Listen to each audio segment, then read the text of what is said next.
La Zona Cero.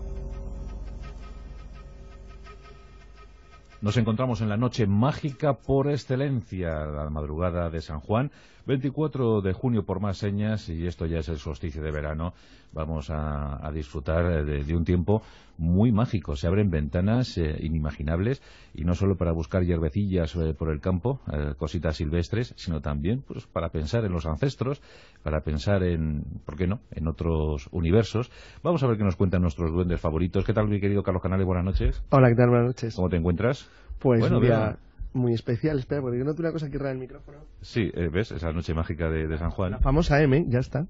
¿Ves? Ahora, ¿no? Bueno, veo que vienes con un trébol de 4 hojas, ¿eh? Sí, claro, ya ves. Es fácil de encontrar, ¿eh? En medio del asfalto aquí en San Sebastián de los Reyes en 2 minutos. Oye, ¿hay estadística?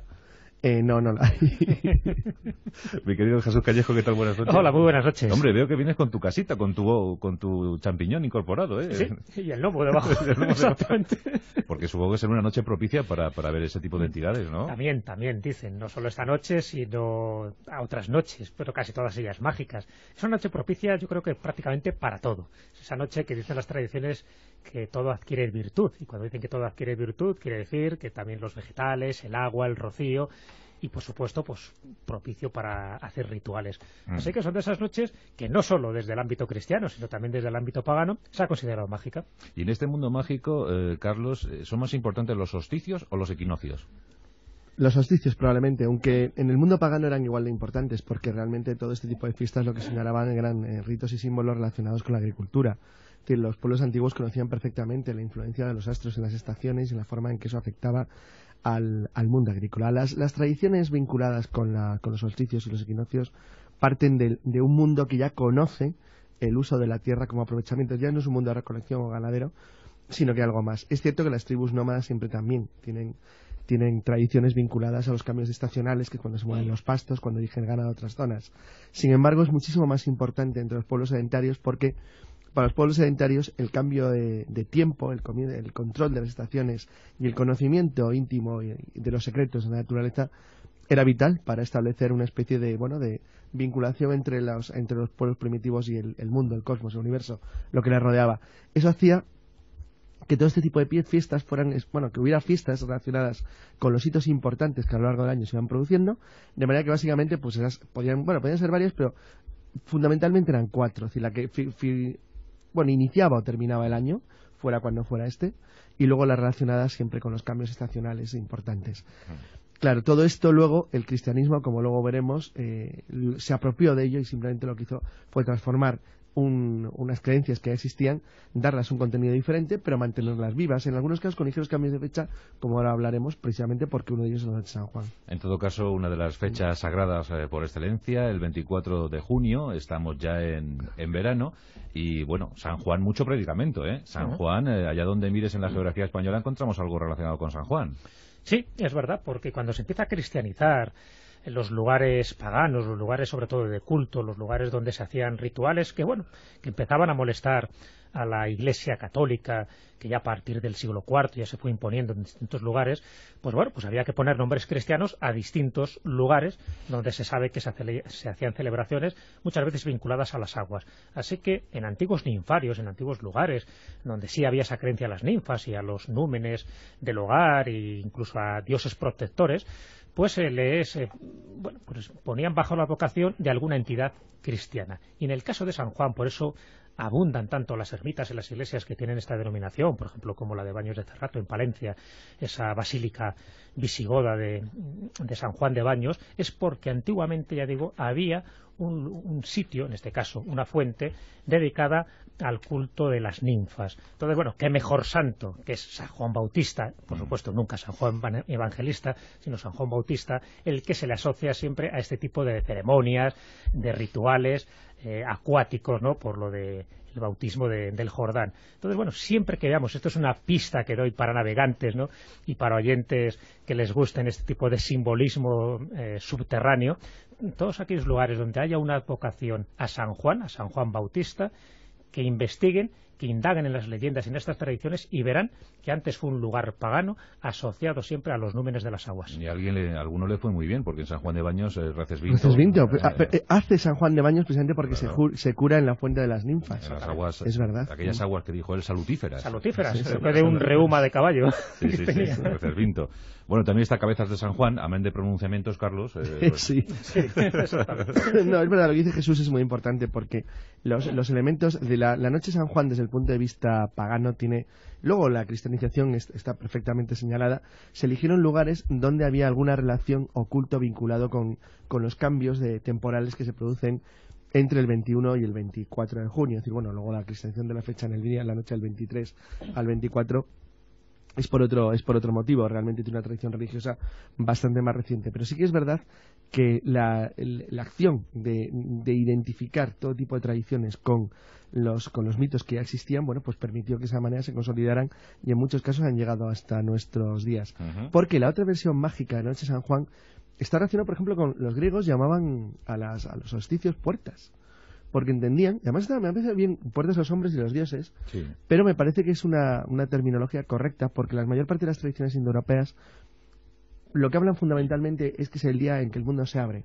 Hay algunas tradiciones muy bonitas, por ejemplo en Cantabria, en mi región originaria hay una tradición muy bonita, es la de los caballucos del diablo, que son una especie de extraños seres. De hecho, formarían parte, quizás, bueno, Jesús a lo mejor lo considera de otra manera, pero a pesar del nombre, formarían parte casi del mundo de los cuélebres o de los dragones, que entran precisamente en nuestro mundo en el día de la noche de San Juan. Entonces, bueno, la entrada o el paso entre los mundos diferentes en las tradiciones de la noche de San Juan está es muy intenso en todo el occidente europeo. Y siempre se ha considerado eso, que se trata de un día mágico, de un día especial, de un día donde el mundo cambia de alguna forma. Ya, un día mágico, un día sensible, un día en el que se abren puertas. Pero ¿eso es así tan fácil, Jesús, o hay que echar mano de las invocaciones? Sí, bueno, hay un poco de todo, efectivamente. Claro. Sí, una cosa es saber que estamos en una noche muy especial, muy mágica, y que es muy propicia además para los ritos, pero no porque lo diga un señor determinado, el vidente de turno, sino sencillamente porque así ha sido considerado de una forma ancestral. Pero hay que hacer algo, evidentemente. Tú puedes estar en un lugar especial, por ejemplo la Lanzada en Pontevedra, en la noche de San Juan, y dices, bueno, ¿y ahora qué hago? Es decir, hay que saber que hay que darse ese baño ritual de las 9 olas y cada ola representa un mes de embarazo para que se queden embarazadas las mujeres infértiles. No puede llegar a la playa y decir, quiero ser fértil y ya. Claro, exactamente, hay que hacer, y después de las 9 olas entiendo que habrá que hacer otro tipo de rituales, pero ya mucho más íntimos y privados. Sí. Pero bueno, lo que... Pero vamos, más práctico. Quiero decir con este ejemplo es que tú puedes estar en esa noche muy propicia, donde, en fin, dice que todo adquiere virtud, incluso sirve también para curar determinadas enfermedades. Hablamos antes de Recesvinto y del reuma, ya sabes que hay un refrán muy español que dice que el sol de San Juan quita el reuma y alivia el mal. Pero es verdad, pero no porque en sí el sol lo quite, o la noche, por ejemplo, con sus rayos lunares pueda aliviarte, sino que tienes que hacer algo.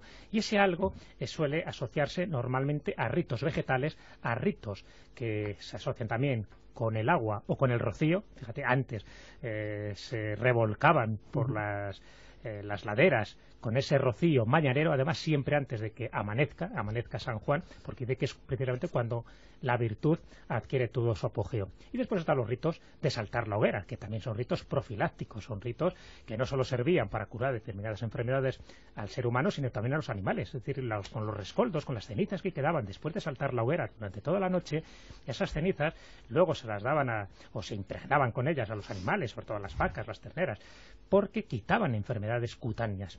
Entonces, bueno, pues esto siempre ha sido así. Entonces sí que es bueno conocer determinados rituales de todo cuño, ¿no? Como se está haciendo ahora en muchísimos lugares, porque sabes que se ha vuelto a revivir y a rescatar viejas tradiciones que en algunos sitios pues prácticamente estaban olvidadas, ¿no? Pero es el asunto turístico. El asunto turístico, es verdad que hay una parte turística, pero no hay que olvidar también que hay una parte ritual. Y cuando digo hay una parte ritual, hay una parte sagrada. Es decir, si eso no lo olvidamos, quiere decir que esta noche adquiere todavía como una dimensión, por lo menos a nivel personal, a nivel casi, si quieres, místico, ¿no?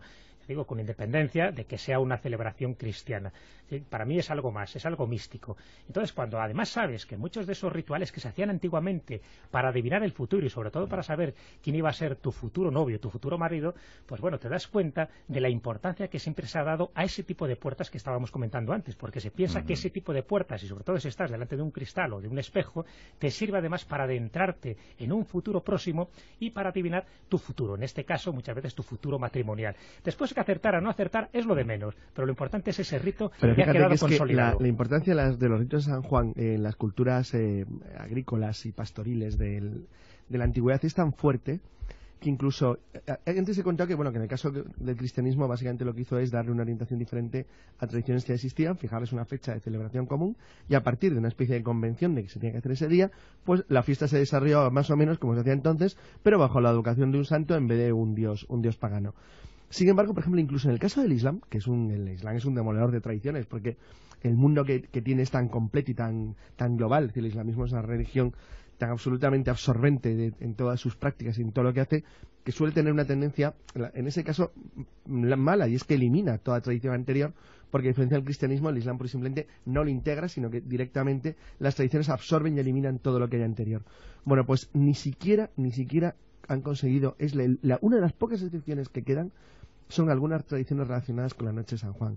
De hecho, el Ansara, la tradición, la fiesta que hacen los bereberes del Rif en Argelia y en Marruecos, o en Marruecos y en la zona oriental de Argelia, que se sigue celebrando todavía hoy, es muy muy parecida a alguna tradición que ha existido a lo largo de milenios en el occidente europeo. De hecho, hacen hogueras, queman, es decir, generan humo para orientar los espíritus y para intentar de esa manera que los espíritus que se mejoren las cosechas y que el año sea más venturoso a partir del verano que comienza. Y la verdad es que eso demuestra hasta qué punto es difícil desarraigar las tradiciones y las creencias de los pueblos cuando de verdad hay una especie de convicción pues tranquila o tradicional de que ese es un día importante y que hay que celebrarlo. Yo en los últimos años he tenido la posibilidad de conocer a muchos concejales y concejalas de cultura, diferentes pueblos y ciudades, y por tristeza en la amplia mayoría de los casos no tienen ni papa de la tradición de San Juan. Eso sí, procuran rebuscar mucho en la historia del pueblo para colocar la hoguera. Sí, pero eso a veces es malo porque está llevando a verdaderos disparates. Sobre todo, decir, hay un pueblo histórico que tiene una desgracia, que son los celtas, los vinculan a la tontería, que últimamente es que puede ser preocupante, pero además, por ejemplo, con confusiones tremendas. Hay un afán por atraer turismo desmedido, está claro. desmedido, y entonces pues estamos llegando a la farsa. Estamos llegando a la farsa en muchas localidades.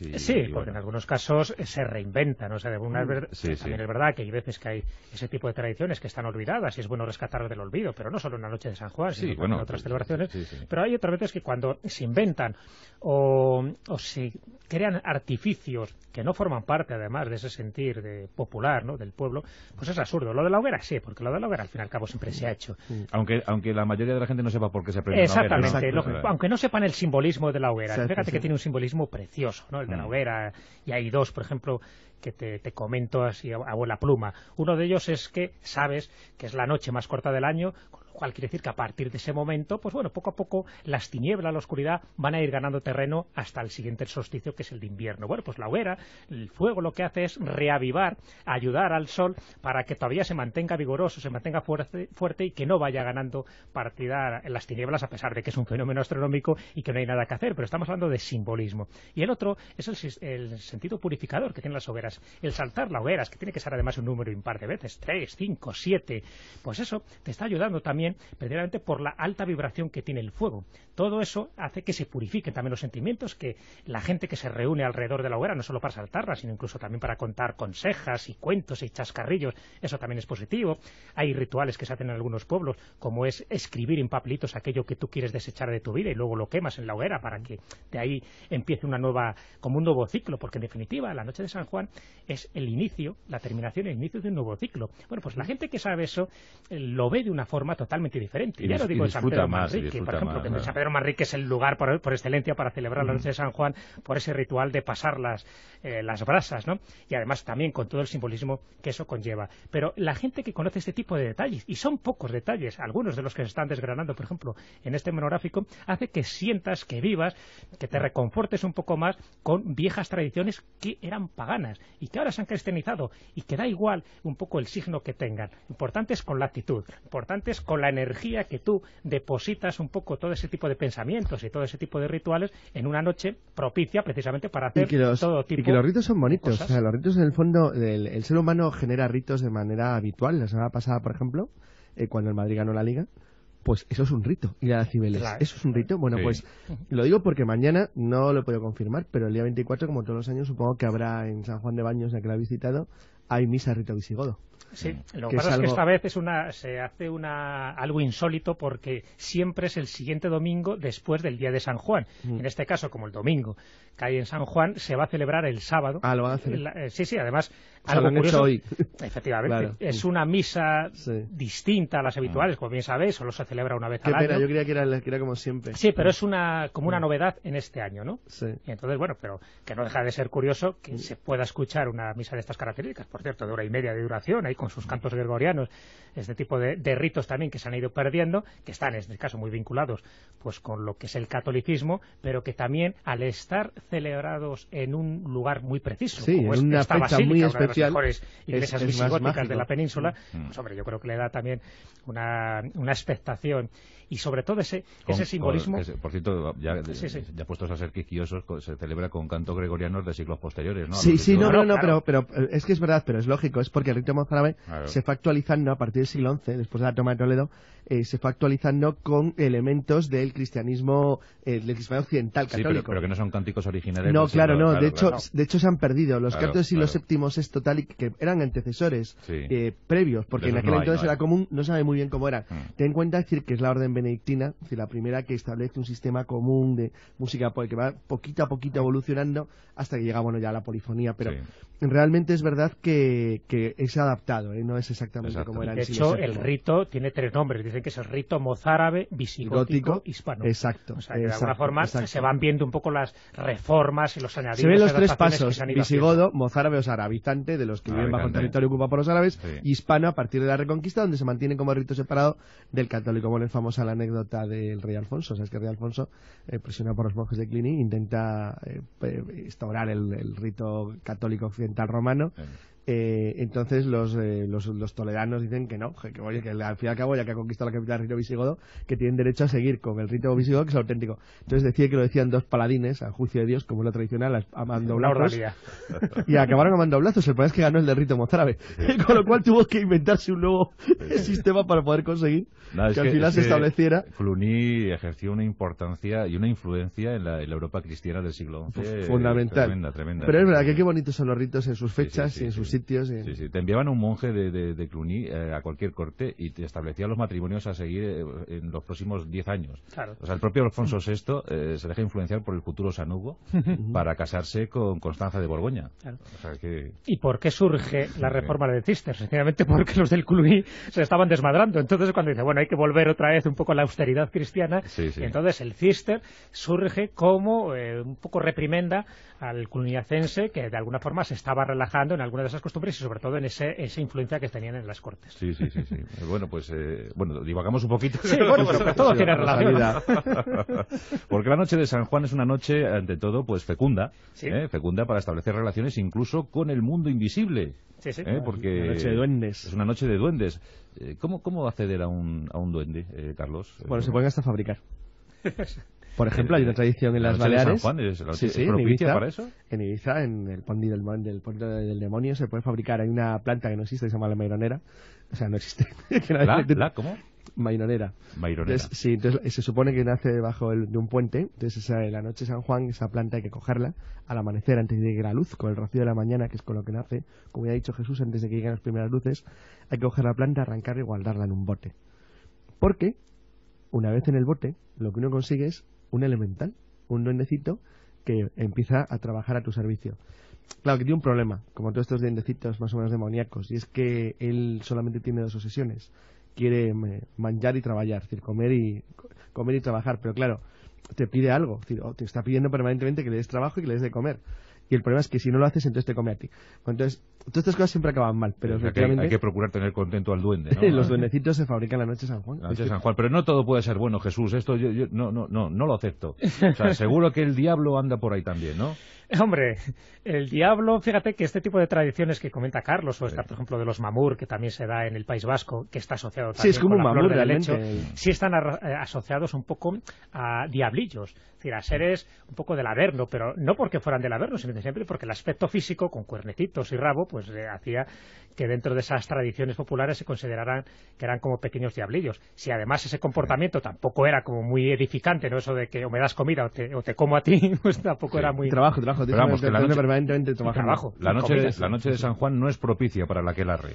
No, vamos nunca. a ver, dentro de los aquelarres mayores, que se puede decir, fíjate, hay que desmentir dos cosas. Primero, la noche de San Juan siempre se ha asociado también como una noche de festividad celta.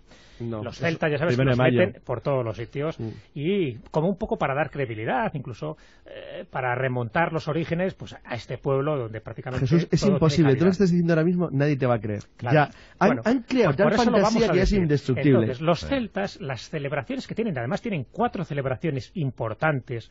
Una es el famoso Samaín, el del 1 de noviembre. Bueno, tiene 4 celebraciones, todas son 40 días antes de los solsticios y de los equinoccios. Esas son las celebraciones importantes de los celtas, que por cierto son las celebraciones importantes de los aquelarres. Claro, exacto. Las de los aquelarres sí están relacionadas. Por ejemplo, el Beltaine, que era el antecesor a lo que sería la noche de San Juan, porque era 40 días antes, que era una fiesta del fuego dedicada al dios Bel. Esa sí era una fecha de aquelarres. Incluso en zonas céntricas de España, fíjate, incluso en el siglo XVII, bueno, y no muy cerca de donde estamos, por ejemplo, de las zonas de aquelarres de Madrid, cerca de lo que es Robledo de Chabela, en el Prado de la Lastra, en esa zona hubo aquelarres y uno de los que se celebró, conocido, era en la misma fecha coincidía con una celebración céltica del dios Bel. Es decir, probablemente totalmente olvidado, por supuesto, por el paso del tiempo, pero eso sí que eran tradiciones profundas y arraigadas, que no tienen nada que ver con la noche de San Juan, pero bueno, es imposible, no vas a convencer a nadie. En la noche de San Juan no te preocupes, y seguro que esta noche está todo lleno en Stonehenge de gente que no tiene nada que ver tampoco los celtas, de gente celebrando noche de San Juan celta, es una cosa disparatada. Es verdad, acerca del origen del pueblo británico, ¿verdad? Había mucho que discutir. Sí, pero bueno, pero es inútil también, o sea, es inútil, sí. Hay cosas que en el mundo son inútiles, todo bueno, esto es celta, así. todos son Tú gaitas, preguntas en cualquier pueblo ahora mismo de España de que viene esta fiesta y dicen, no, mira de los celtas. Todos los pues celtas. muy bien, pues lo que usted quiera. Y los betones que casi llegaron hasta Bueno, los betones vienen de Ceuta, ya casi el pescado una cosa. Sí, es verdad cómo se ha mezclado todo, ¿verdad? Todo se mezcla. Y ahora en la noche de San Juan, pues... No, en serio, todo el territorio que ocupaban los betones, cuando lo repoblaron los que actualmente son sus descendientes, que son los que venían de Asturias, Cantabria, País Vasco, Navarra, Aragón o Galicia, no tenían ni idea de que allá había un pueblo que se llamaba Betón. Ni idea, ni idea. O sea, les importaba, pues era un pepino, pues no tenían ni idea. Y tienen que ver con los betones, pues como, no sé, pues como los normandos, nada. Pero bueno, si habrá gente de la desilusión, pues siempre queda bonito. Bueno, pues nada, a ver si que ponga mucho empeño y seguro que descubren algún sepulcro pero se te indignan mucho, con un carro de 4 ruedas. Que se te indignan mucho, cuando cuentas esas cosas. Por ejemplo, nadie en Cartagena tiene sangre fenicia. Pero da igual. Claro, pero es imposible. O sea, hay cosas que no puedes, por más que se lo cuentes, es inútil. Claro. Pero esto ocurre, no sé, es como me imagino yo en el futuro. ¿Os imagináis a los colonos suecos de Dakota hablando de sus antepasados los Sioux? Pues algo parecido, ¿no? O sea, sí. Aquí los Sioux, mis antepasados, es verdad, se ha mezclado tiene nada todo, que ver con la gente que hay ahora mismo. Sí. La tradición es una cosa y la leyenda es otra. Es decir, son temas, la leyenda es respetable, por cierto, pero no tiene nada que ver con la tradición. La tradición falsa puede convertirse en tradición con el paso del tiempo. Por ejemplo, la fiesta de Halloween acabará siendo una fiesta española dentro de 100 años. Exactamente igual que ahora no lo es una fiesta importada. Pero es que las fiestas y las tradiciones también se pueden importar. Es decir, es que en ese sentido yo sí defiendo que la gente vaya poniendo tradiciones nuevas. Pues ¿por qué no? Es divertido, entretenido entre turistas. Pero, hombre, que de ahí a que te cuenten que es de sus antepasados betones, pues por ejemplo, que es el más típico de los betones. En el caso de Cartagena nadie discute lo de Asdrúbal, pero claro... Pero una cosa es que fue fundadores de la ciudad, otra cosa es que habitaron, pero... Otra cosa es... Cartagena quedó deshabitada durante casi 200 años, cuando la destruyeron los godos. Pues de inmediato... casi de inmediato con el asalto de Escipión. Eso por de pronto, que cambiaron la población, pero bueno, la población de los alrededores quedó cerca, más o menos. Sí. Pero es que quedó completamente cambiada de nuevo en el siglo VI para después de la Reconquista volver a cambiar. Sí. Bueno, otra digresión. No, pero es que relacionado con las leyendas y las fiestas hay un... No tenemos remedio, ¿eh? Por cierto, esto no es un mal español, es un mal mundial, ¿eh? Sí, claro, porque es que, claro, es algo bonito. El inventarte una fiesta atractiva, pues siempre queda es una bien. maravilla, como decir que los celtas tocaban la música que escuchamos ahora, que decimos que es celta. Pues, sí, la gaita, por ejemplo. La gaita, por Dios, y la gaita es una cosa de Oriente próximo y... Sí, no, y es verdad que de las tradiciones lo que dice Carlos, antes o después tiene que haber un inicio, una fecha más o menos lejana o más o menos cercana. Me acuerdo de una tradición relacionada con los carnavales, que es lo del entierro de la sardina. Hay mucha gente que se da sorprendida cuando te das cuenta que no es tan antigua la tradición del entierro de la sardina, que procede de la época de Carlos III, ¿no? Sí, que se pusieron... O las uvas de Nochevieja. Lo de las uvas, que es de principios del siglo XX. Fue un excedente de producción. Claro, o sea, bueno, pues, pero está bien saber ese tipo de orígenes, porque alguna vez tiene que... No, pero yo cuando alguna vez cuento que la gaita, hablando de los celtas, ¿no? Es una cosa que los romanos llevan a Britania, claro, pues no me creen. Ya. O sea, es que era un picto que estaba allí tocando la gaita desde que, vamos... Sí que no, que hay cosas que son indestructibles, o sea, indestructibles. Dice, pero ¿cómo van a llevar los romanos la gaita a Britania? Sí, porque no hay películas donde salgan romanos con gaitas, por eso... Yo tuve una discusión un día que alguien me sostenía que la leyenda de las lavanderas de Cantabria era una leyenda celta. Digo, no. La leyenda medieval de los boscos franceses, vino por el camino de Santiago en el siglo XIII, XIV. No, es una leyenda celta. Pues bueno, pues nada, es una leyenda celta. Pues celta. Si eres más feliz, pues nada, todo celta, los países celtas y todo celta. Pero la leyenda de las lavanderas, por ejemplo, se importa después a Sudamérica, que es parte de la Llorona. La Llorona, esa mujer que va por ahí con gritos lastimeros, en parte procede de ese folclore español, en concreto de las lavanderas. Bueno, pues hemos hablado un ratito pues de nuestras cosas. Sí. Nuestra tertulia. De San Juan, el trébol de 4 hojas, los duendes... Hemos hablado además de San Juan. De San Juan, muy bien. Aunque parece mentira. Pues venga, vamos a terminar este monográfico festivo, mágico, pues con, no sé, Jesús, tú que eres muy de la nueva era, a ver alguna invocación. Bueno, yo no soy mucho de invocaciones, ¿no? Sí. Lo que se puede recomendar, alguna de estas fiestas, ¿no? Sí. Porque invocaciones, yo lo que soy partidario, que por ejemplo, una de las cosas que se suelen hacer... Bueno, voy a hacer 2 cosas. Primero voy a recomendar un lugar, alguno de los que no hemos dicho a lo largo de esta noche. Tú también vete pensando el tuyo, Carlos. Que es en Icod de los Vinos, por ejemplo, hay una fiesta que se hace en la noche de San Juan, que son los achitos. ¿Dónde está Icod de los Vinos? En Tenerife. En Tenerife, en Canarias, Icod de los Vinos. Exactamente. Sí, porque casi siempre es verdad que hablamos siempre de la península, pero también los 2 archipiélagos tienen lo suyo en lo referente a la noche de San Juan. Bueno, pues en Icod de los Vinos lanzan grandes bolas de fuego desde los acantilados, que se llaman así achitos, ¿no? Pues eso, un poco como reforzar lo que estábamos comentando antes de ese simbolismo del sol. Y uno de los rituales que se pueden hacer, muy sencillo, es recoger hierbas aromáticas durante la noche de San Juan, que puede ser el romero, que puede ser el tomillo, que puede ser la lavanda, dejarla en agua durante toda la noche al relente, y esa agua al día siguiente tiene propiedades terapéuticas cutáneas, es decir, que alguien que tenga alguna enfermedad de piel, que se dé ese tipo de agua que ha sido dejada al relente por la noche y que vea los efectos. Romero, tomillo, lavanda, a ver, tu lugar... Bueno, pues en Casturriales son las hogueras Casturriales en Cantabria, las hogueras de la Atalaya, así que muy bonito, un buen lugar, bien elegido, un buen pueblo medieval donde se come estupendamente bien y donde aconsejo que que se acerquen a ver la fiesta de la noche de San Juan, que es muy bonita. Perfecto, pues un monográfico mágico. Estoy muy triste, no me habéis felicitado. Eso ya va en vuestro debe. A buenas horas. Ya está acabando el día.